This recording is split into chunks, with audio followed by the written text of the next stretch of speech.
Some engines are just loud. They're not ticking or knocking, their exhaust systems are intact and sealed, but the engines themselves are very loud. Nobody really asks why this is, and I wish they would, because there's too many people out there who think this is normal.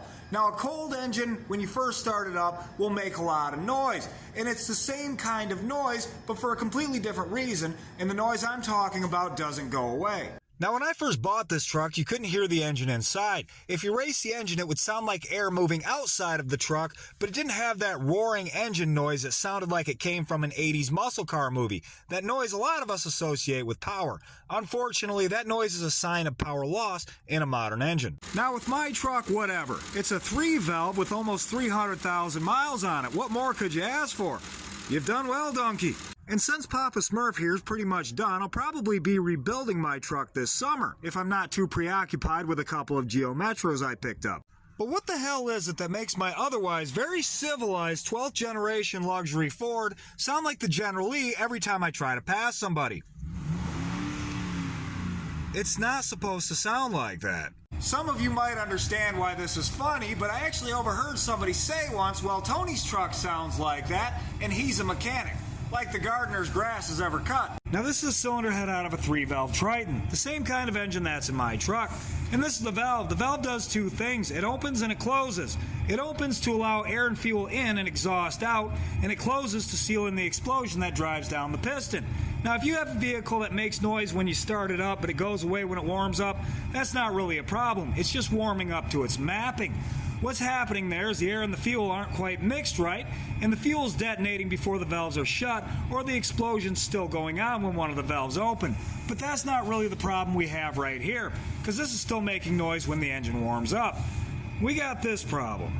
Yep, good old burnt valves like in that goat roping song, When Daddy Let Me Drive. That's pretty relatable. Your valve doesn't have any sort of gasket material to seal. No material could take that kind of abuse. Instead, it relies on zero clearance. That means this angled shiny section right here is cut to the exact same shape and size as that shiny section you see down in there. That's called the valve seat. The seat and the valve fit together so well that nothing can get by it, not even fuel in the middle of combustion. The seal between the valve and the seat is actually so precise that you can't cut one without the other. Sure, you can cut a valve this size and you can cut a seat that size, but to make them seal as well as they do, they have to be perfect beyond anything you can measure. And the only way to do that is to put an abrasive paste between the valve and the valve seat and grind them into each other until they are exactly the same size. Perfect beyond measure. Back in the day when we had these old carbureted engines, we were always burning valves. That's because these things would regularly fall out of adjustment and overfuel the engine. That excessive fuel would still be burning when the valve opened up, and that would expose the valve seat to the burning fuel, which would deposit carbon on the valve seat, holding it open just a little bit. That meant that the combustion that drove the piston down would be able to heat up the seating surface of the valve, burning that valve and eventually destroying it. But we've been away from carburetors for a little while. Why are we all of a sudden having this problem again? VVT. VVT. Mother froggin' VVT. I had a big feeling about VVT. VVT stands for variable valve timing.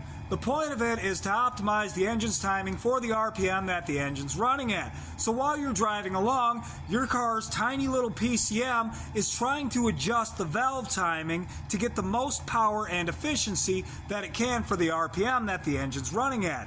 No, it is not the savior.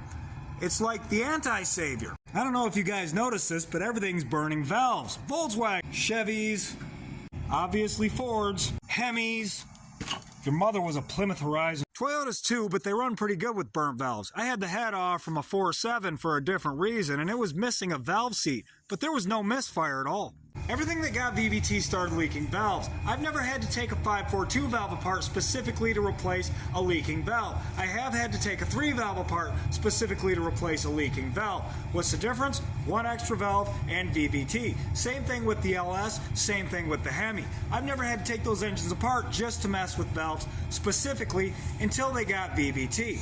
I'm pretty sure the reason behind this is VVT pushes the ignition timing too far, sometimes over 180 degrees. I just don't think there's any way the fire's out before those valves are opening up. So to sum it all up, that noise I was talking about at the beginning of the video is the engine's combustion.